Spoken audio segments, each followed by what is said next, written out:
Hi friends, welcome back to my channel. ఈరోజు వీడియోలో అయితే మనం చాయ్ పెట్టుకునే గిన్నె ఉంటుంది కదా, ఆ గిన్నెలో అయితే నేను కోడిగుడ్లు అయితే ఉడకబెట్టుకున్నా. ఆ గిన్నెలో కొద్దిగా నీళ్లు పోసుకొని కొద్దిగా ఉప్పు వేసుకొని గుడ్లు అయితే వేసి ఉడకబెట్టాలి.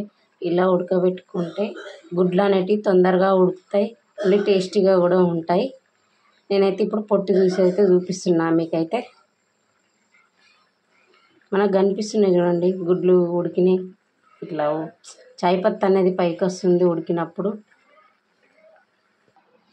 ముందైతే నీళ్ళు అయితే తీసి పక్కన పోసుకోవాలి. ఇప్పుడు మనం ఇందులోకి చల్లటి వాటర్ పోసుకోవాలి. చల్లని వాటర్ అయితే పట్టుకోవాలి, ఎందుకంటే మనకు గుడ్లు అనేవి చల్లగా అవుతాయి. చల్లని వాటర్ పోసి కొద్దిసేపు అలా పెట్టాలి. మనకు చూడండి, మనకు చాయ్ పత్తి నీళ్ళలో గుడ్లు ఉడకబెట్టడం వల్ల బ్రౌన్ కలర్లో మారిపోయినాయి. నేనైతే ఇప్పుడు పొట్టు తీసి చూపిస్తా. మొత్తం కూడా ఇలా ఉడికినాయి. నీళ్ళు అయితే చల్లటి నీళ్ళు కూడా తీసి పక్కన పోసుకున్నా. ఇప్పుడైతే నేను ఇవి పొట్టు తీసి చూపిస్తున్నా. మనకి ఇవైతే మొత్తం బ్రౌన్ కలర్లో అయితే అయిపోయినాయి.